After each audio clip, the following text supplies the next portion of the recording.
Hello students, मेरा नाम है अरुण शर्मा। आप सभी का अरुण कोचिंग क्लासेस में बहुत बहुत स्वागत है। बच्चों, आज मैं आपको क्वेश्चन नंबर 31 करवाऊंगा और ये बहुत ही इम्पोर्टेंट जैसा क्वेश्चन है। ठीक है। बच्चों, साथ साथ में आपके हेड और सब हेड भी जो है रिवाइज हो रहे हैं इस क्वेश्चन से, है ना। आइए शुरू करते हैं। तो यहाँ पे बोला गया है कि आपके पास जो है वो एसेट और लाइबिलिटी की लिस्ट दी गई है। ठीक है। आपको प्रिपेयर करना है balance sheet of Saumik and company limited की as per schedule 3 part 1 of companies act 2013। ठीक है। तो बच्चों, आपको भी पता है, सबसे पहले आप जो है यहाँ पे फॉर्मेट लगा लीजिए। Balance sheet of Saumik and company limited, है ना, एज एट 31 मार्च। डेट नहीं दी गई है क्वेश्चन में, बट मैंने 2024 अपनी मर्जी से लिख दिया है। ठीक है। और ये इसका फॉर्मेट होता है particular note number amount. Okay. और उसके बाद नोट्स टू अकाउंट्स जो है आप इसके नीचे बना देंगे। तो पिछले क्वेश्चन की तरह इसकी जो बैलेंस शीट है वो काफी लंबी बनेगी। ठीक है। और नोट्स टू अकाउंट्स भी बनेगा।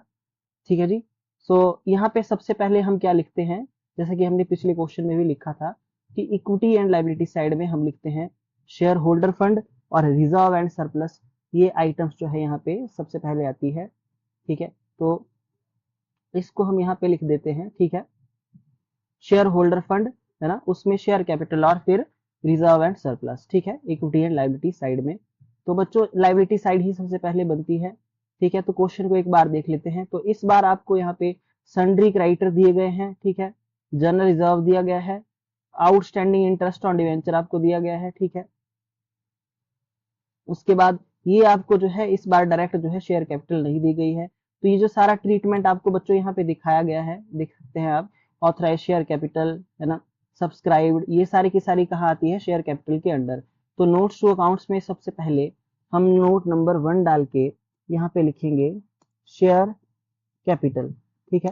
तो सबसे पहले हमको शेयर कैपिटल जो है फाइंड आउट करनी पड़ेगी, कितनी शेयर कैपिटल का अमाउंट बैलेंस शीट में शो होगा। ठीक है। तो हम यहाँ पे लिखेंगे authorised capital, authorised share capital, sorry, है ना, या ऑथोराइज कैपिटल भी लिख सकते हैं, ऑथोराइज कैपिटल, है ना। ठीक है।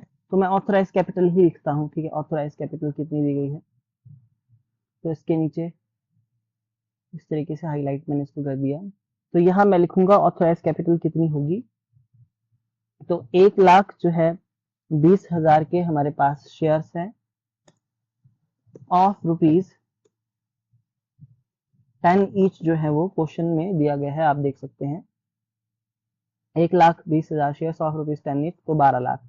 तो 12 लाख की ये हमारे पास जो है ऑथोराइज कैपिटल हमने यहाँ पे लिख दी।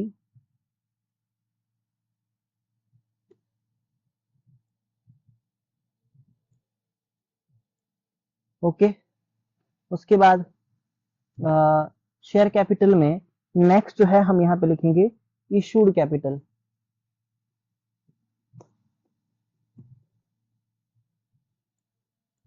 अंडरलाइन करेंगे इसको। देखिए कितनी इशूड की गई है यहाँ पे। तो बच्चों देखिए, जितनी हमारी जो है वो सब्सक्राइब्ड है ना, उतनी ही हम यहाँ पे लिखा गया है 80,000 ऑफ रुपीज 10 ईच। तो 8 लाख, इसको हम लिख देंगे यहाँ पे कि 80,000 शेयर ऑफ रुपीज 10 ईच। ठीक है।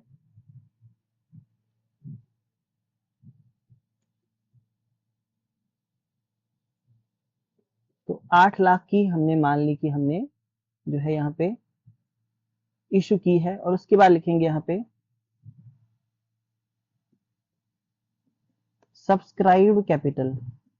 तो बच्चों ये जो सब्सक्राइब्ड कैपिटल जो भी हमारा अमाउंट आता है उसको हम बैलेंस शीट में शो करते हैं। ठीक है। तो सब्सक्राइब कैपिटल में यहाँ पे लिख देंगे subscribe but not fully paid, है ना।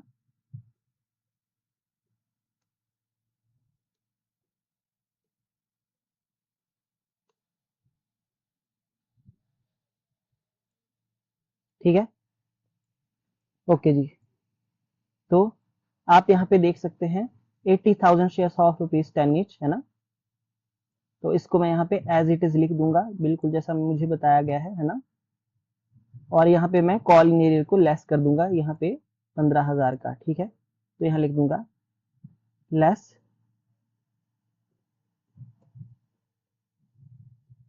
Calls in areas.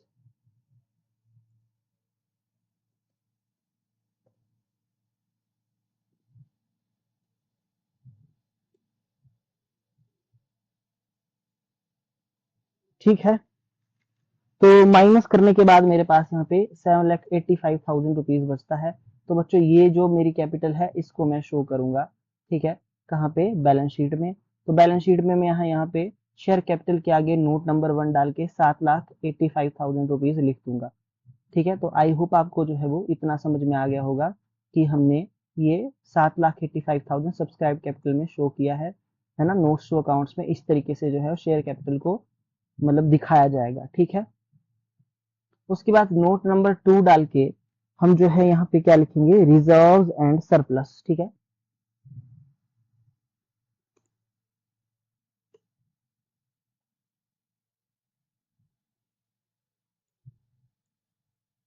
तो रिजर्व एंड सरप्लस में हम यहाँ पे क्या लिखेंगे, देखिए, तो रिजर्व एंड सरप्लस में कौन सी आइटम है जो यहाँ पे आएगी।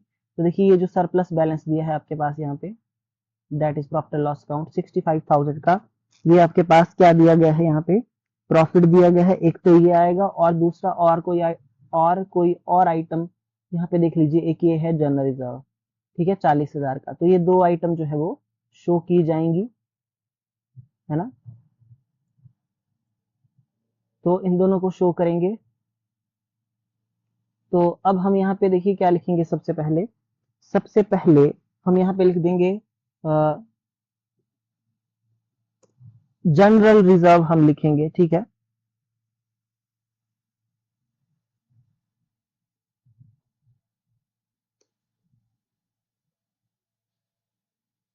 और इसके बाद सरप्लस बैलेंस, जैसे कि मैंने और क्वेश्चंस में भी यहाँ पे लिखा होगा, देखिए प्रॉफिट एंड लॉस अकाउंट का ये जो बैलेंस है इसको मतलब यहाँ पे दिखाया जाएगा, और ये क्रेडिट बैलेंस है ना, तो मैं डेबिट जो है यहाँ पे तो यहाँ पे आप देख सकते हैं अंदर लिखूंगा मैं। तो इसका जो अमाउंट है जनरल रिजर्व का, जैसे कि मैंने बताया 40,000 था और इसका 65,000 था। ठीक है, फिर अब इसके नीचे एक लाइन लगाएंगे, दोनों का टोटल करेंगे, आगे जो है यहाँ पे लिख देंगे 1,05,000। तो इसको क्लोज कर देंगे, है ना। तो रिजर्व एंड सरप्लस में 1,05,000 हम लिखेंगे। तो बैलेंस शीट में यहाँ पे नोट नंबर 2 में हम लिखेंगे 1,05,000।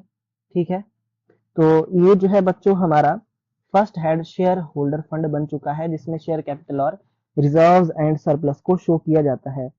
ठीक है, सो आई होप आपको इतना जो है वो अंडरस्टूड हो गया होगा। ठीक है, उसके बाद जैसे हमने पिछली भी बैलेंस शीट बनाई थी, तो उसमें नेक्स्ट आइटम होती है जो है वो नॉन करंट लायबिलिटी, और उसमें जो है वो लॉन्ग टर्म बोरोइंग्स को शो किया जाता है। ठीक है, तो इसमें भी हम इसी तरीके से लिखेंगे। ठीक है, तो यहाँ पे जो नेक्स्ट थर्ड आइटम होगी, तो थर्ड आइटम क्या बनाई जाएगी, जैसे कि पिछले क्वेश्चन में भी हमने बनाई थी, यहाँ पे सेकंड आइटम बनाई थी हमने लॉन्ग टर्म बोरोइंग्स, है ना। तो इस क्वेश्चन में थर्ड आइटम बनेगी। ठीक है, तो आप क्वेश्चन में देख सकते हैं यहाँ पे हमारे पास जो है वो डिवेंचर दिए गए हैं 6 लाख के। ठीक है, तो ये जो है हम शो कर देंगे, और ये 6% डिवेंचर है, तो यहाँ पे लिखेंगे 6% डिवेंचर्स, 6 लाख।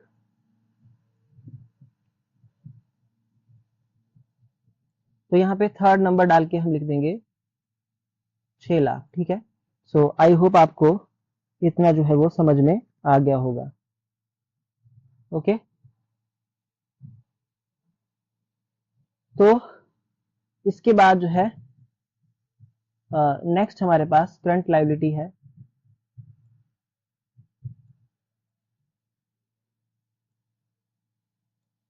तो बच्चों करंट लायबिलिटी में अब हम क्या शो करेंगे,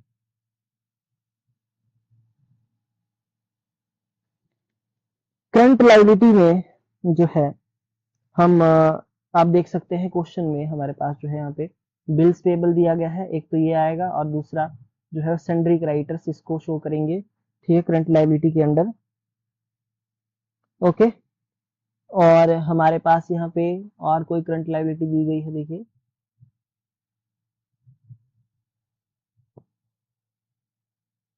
और कोई करंट लायबिलिटी,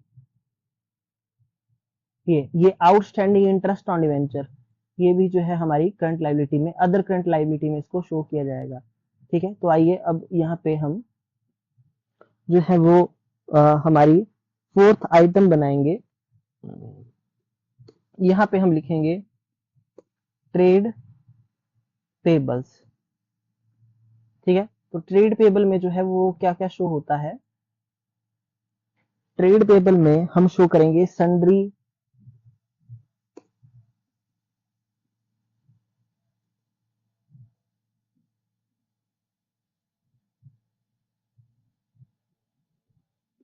क्रेडिटर्स को, और दूसरा हम शो करेंगे बिल्स पेबल को। ठीक है, तो जो सन्ड्री क्रेडिटर्स हमारे पास हैं वो हैं 1,00,000 के, और ये 65,000 के हमारे पास हैं।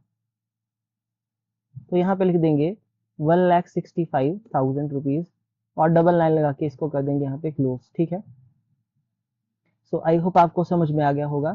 तो बैलेंस शीट में जो है हम यहाँ पे पहली आइटम क्या बनाएंगे,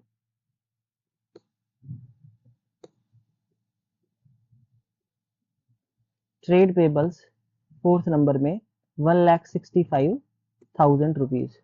ठीक है, अच्छा जी, और उसके बाद यहाँ पे जो दूसरी आइटम बनेगी वो बनेगी अदर करंट लायबिलिटी की, आउटस्टैंडिंग इंटरेस्ट ऑन डिवेंचर, है ना।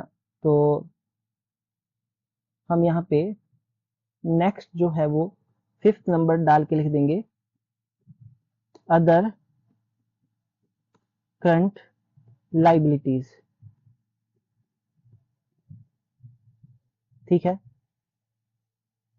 अदर करंट लायबिलिटीज, और यहाँ पे लिखेंगे हम आउटस्टैंडिंग इंटरेस्ट ऑन डिवेंचर, है ना, ये हमारी लायबिलिटी है, आउटस्टैंडिंग इंटरेस्ट ऑन डिवेंचर, है ना, मैंने ये शॉर्ट में लिख दिया। और ये जो है हमारे पास यहाँ पे कितना दिया गया है, 28,000। तो इसको भी जो है यहाँ पे क्लोज कर देंगे, और बी नंबर डाल के यहाँ पे लिख देंगे अदर करंट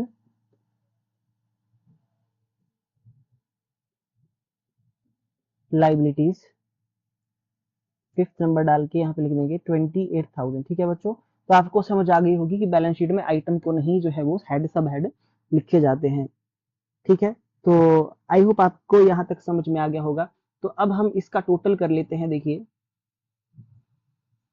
तो जो इसका टोटल है वो कितना है, इसका टोटल हमारे पास आ रहा है 1,68,000, सॉरी 16,83,000, है ना। तो एक बार बैलेंस शीट जो है वो चेक कर लेते हैं। तो 7,85,000, ठीक है, 1,00,000 जो है हमारे पास यहाँ पे 5,000, है ना, और 6,00,000 का हमारे पास ये है, और उसके बाद जो है 1,65,000 मैंने लिखा है। एक बार मैं चेक कर लेता हूँ बिल्स पेबल का अमाउंट कितना है मेरे पास यहाँ पे, सॉरी बिल्स पेबल जो है बच्चों आप देख सकते हैं यहाँ पे ये 66,000 है ना। तो मैंने 1,000 से कम लिखा है। ठीक है, 66,000 है, तो मुझे यहाँ पे 66,000 लिखना पड़ेगा, और बैलेंस शीट में भी यहाँ पे मैं 1,66,000 जो है लिखूंगा ट्रेड पेबल के आगे। ठीक है, तो अब जो है इसका टोटल हमारे पास कितना है, 16,00,000 जो है वो 84,000 रुपीज। ठीक है,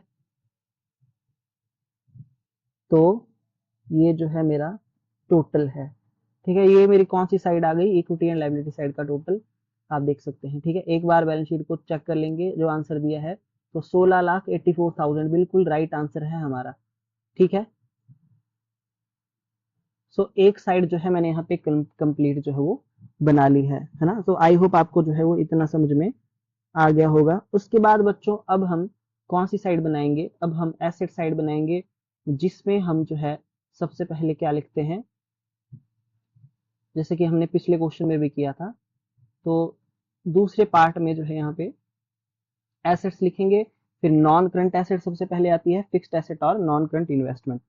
ठीक है, तो आप देख सकते हैं यहाँ पे बैलेंस शीट में यहाँ आपके पास जो है वो फिक्स्ड एसेट जो है हम लिखते हैं, है ना, नॉन करंट एसेट में फिक्स्ड एसेट लिखते हैं। ठीक है, तो फिक्स्ड एसेट में भी यहाँ पे जो है वो दो टाइप की एसेट हमारे पास बच्चों दी गई है इस बार, तो ध्यान से जो है लिखना पड़ेगा, है ना। तो सबसे पहले मैं यहाँ पे 6 नंबर डाल के जो हूँ यहाँ पे मैं लिख दूंगा, आप भी लिखिए, मैं यहाँ पे लिख दूंगा पहले टेंजिबल एसेट्स, ठीक है।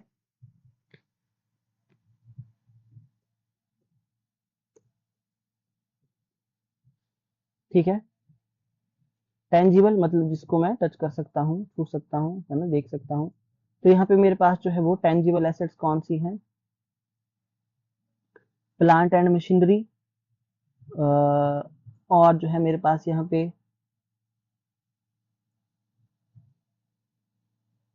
फर्नीचर है, और मेरे पास यहाँ पे और भी एसेट हैं, बिल्डिंग है, ठीक है, बिल्डिंग, प्लांट एंड मशीनरी और फर्नीचर, तो इन तीनों को मैं यहाँ पे लिख दूंगा, ठीक है। तो सबसे पहले मैं लिखता हूँ बिल्डिंग, ठीक है। उसके बाद मैं नेक्स्ट यहाँ पे लिखूंगा फर्नीचर, और सबसे लास्ट में मैं लिखूंगा प्लांट एंड मशीनरी, ठीक है।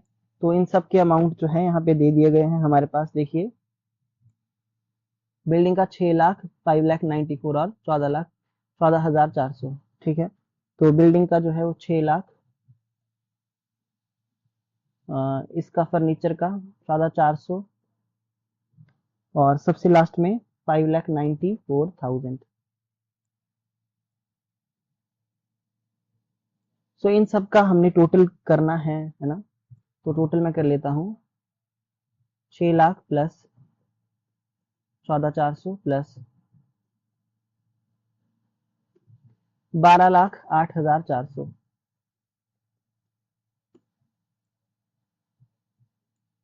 सो 99 लगा के मैंने इसको क्लोज कर दिया, ठीक है।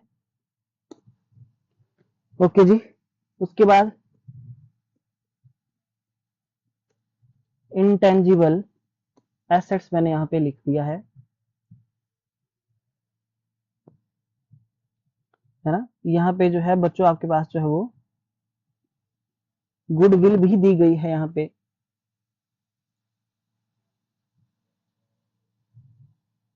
40,000 की,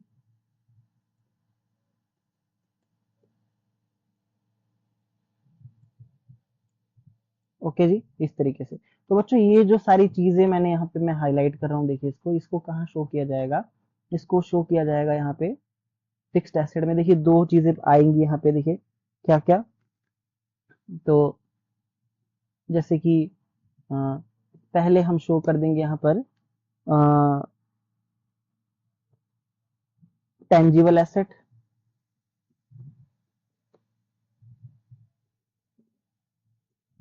ठीक है। और दूसरा जो है हम यहाँ पे शो करेंगे वो है हमारा इनटेंजिबल एसेट,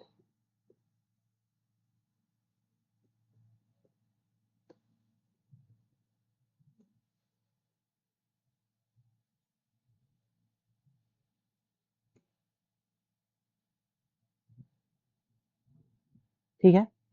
तो फिक्स्ड एसेट के आगे मैं यहाँ पे फिक्स्ड एसेट के नीचे मैंने जो है यहाँ पे टेंजिबल और इनटेंजिबल लिखा है, 6th और 7th नंबर डाल के, ठीक है। इनका नोट्स टू अकाउंट्स में टोटल लिख लेते हैं, 12,08,400 और 40,000। तो 12,08,400 और ये 40,000, ठीक है। तो आई होप आपको ये बात जो है वो समझ में आ गई होगी कि इस तरीके से मैंने इसको बनाया है, ठीक है। टेंजिबल और इनटेंजिबल जो है फिक्स्ड एसेट के अंडर ही आते हैं, ठीक है। अच्छा, उसके बाद हमारे पास जो है क्वेश्चन में नॉन करंट इन्वेस्टमेंट डायरेक्ट दी गई है, तो इसका नहीं बनाएंगे, तो 95,000 जो है डायरेक्ट यहाँ पे लिख देंगे, ठीक है, नॉन करंट इन्वेस्टमेंट लिख के, ठीक है। तो बच्चों हमारी नॉन करंट एसेट जो है कंप्लीट हो चुकी है पूरी, ओके। उसके बाद जो है हम लिखते हैं करंट एसेट, है ना, करंट एसेट हम लिखते हैं, ठीक है। तो दूसरे नंबर पे यहाँ पे हम एसेट में लिखते हैं करंट एसेट, ठीक है। ओके जी। तो देखिए करंट एसेट में हमारे पास यहाँ पे आपके पास क्या क्या दिया गया है करंट एसेट में, सो मैं आपको बता देता हूँ। देखिए जी, करंट एसेट में आपके पास यहाँ पे जो है वो cash at bank, cash in hand, ये कैश एंड कैश इक्विवेलेंट में चले जाएंगे, है ना, करंट एसेट में। और वर्क इन प्रोग्रेस ये इन्वेंट्रीज में दिखाया जाता है, ठीक है। और ये लोन एंड एडवांसेस है अकेला दिया हुआ, तो बोला नहीं गया है कि ये एसेट है लाइबिलिटी है, तो एसेट मानेंगे इसको। ये शॉर्ट टर्म जो है एसेट में हमारा आएगा, short term loan and advances में, करंट एसेट में। और इन्वेंट्रीज यहाँ पे अलग से दिया गया है एक और 10,000 का, ठीक है। और ट्रेड रिसीवेबल दिया गया है, ठीक है। तो ये चीजें जो है आएंगी, है ना। तो पहले नोट्स टू अकाउंट्स में हम लिख देंगे, यहाँ पे देखिए क्या क्या आएगा। तो बच्चों नोट्स टू अकाउंट्स में हम यहाँ पे 8th नंबर डाल के लिखेंगे सबसे पहले। देखिए जो हमारे पास वहां पे इन्वेंट्री दिया गया है, पहले हम यहाँ पे मेन चीज बना देंगे, मेन हेड है यहाँ पे इन्वेंट्रीज।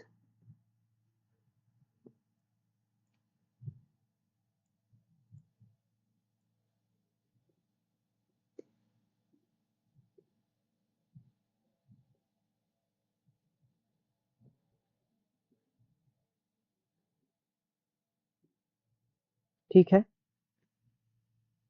और उसके बाद यहाँ पे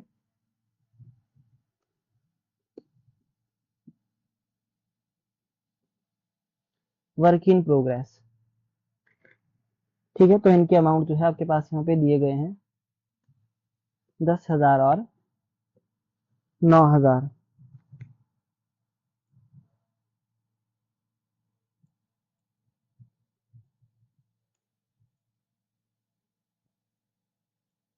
उन्नीस हजार, ठीक है। उसके बाद जो है 9th नंबर पे यहाँ पे लिखेंगे कैश एंड कैश इक्विवेलेंट्स, है ना।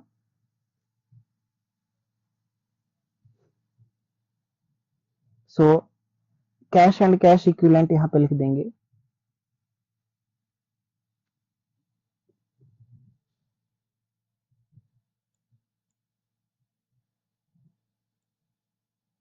तो यहाँ पे लिखेंगे कैश एट बैंक और कैश इन हैंड।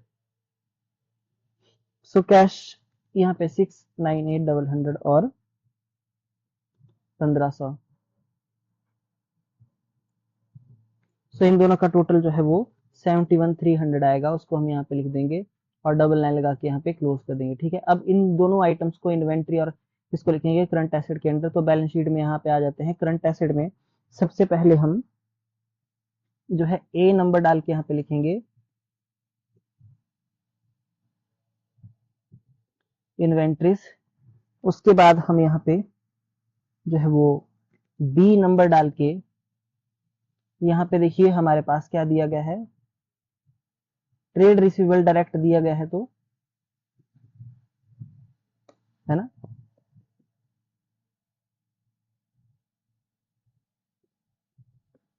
ठीक है। उसके बाद जो है हमारा सी नंबर है, तो सी नंबर डाल के लिख देंगे cash and cash equivalents. So cash and cash equivalent यहाँ पे लिख देंगे।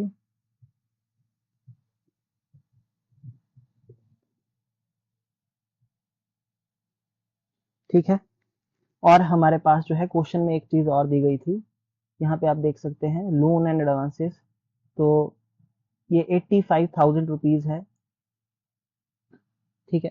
तो इसको कहाँ पे शो किया जाता है, इसको शो किया जाता है शॉर्ट टर्म लोन, है ना, एंड एडवांसेस यहाँ,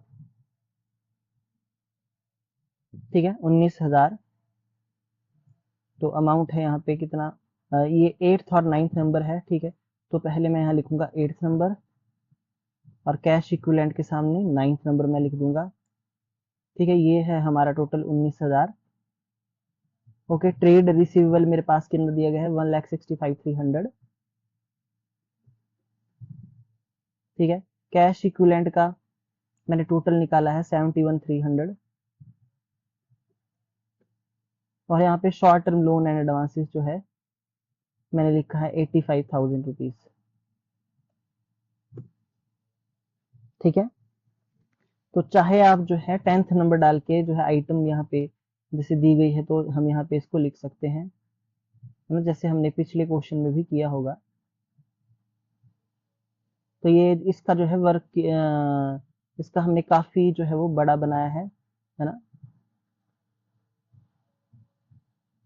सो बच्चों, इसका वैसे आपको लिखने की जरूरत नहीं पड़ेगी, डायरेक्ट आप एसेट में जो है वो लोन एंड एडवांसेस जो है वो करंट एसेट में short term loan and advances में डायरेक्ट शो भी कर सकते हैं।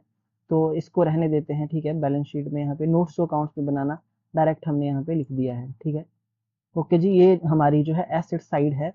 तो इसका अब हम टोटल कर लेते हैं यहाँ पे। तो हमारा जो टोटल है आप देख सकते हैं वो मैच कर रहा है 1,68,400 16,84,000 जो है एसेट साइड का भी यहाँ पे टोटल जो है आ रहा है। ठीक है, ओके जी। तो बच्चों ये था हमारा क्वेश्चन, है ना, जो मतलब बिल्कुल मैंने आपको कंप्लीट करवा दिया है। सो कहीं कोई भी प्रॉब्लम होगी आप पूछ सकते हैं, है ना, कमेंट कर सकते हैं। ठीक है,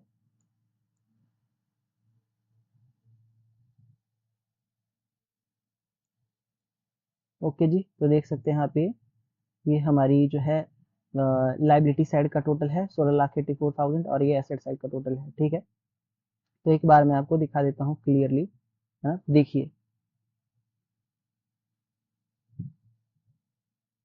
है ना, ये आप देख सकते हैं 16,84,000 ये हमारी कौन सी साइड है, ये हमारी इक्विटी एंड लाइबिलिटी साइड है। ठीक है, और ये एसेट साइड है, इसका भी जो है 16,84,000 टोटल है।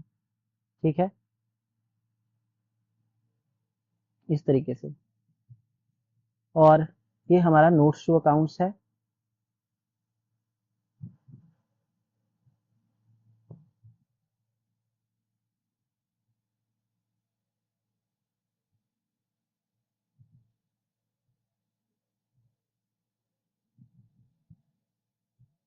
सो इस तरीके से जो है हमने आइटम्स को शो किया है। ओके, सो आज का जो क्वेश्चन है यहीं पे हो जाता है क्लोज। तो बच्चों ये बहुत ज़्यादा इंपॉर्टेंट क्वेश्चन था, इसमें बहुत सारी आइटम जो है हमारी कवर हो गई हैं, है ना। तो इसको बार बार रिवाइज करिए। Thank you so much.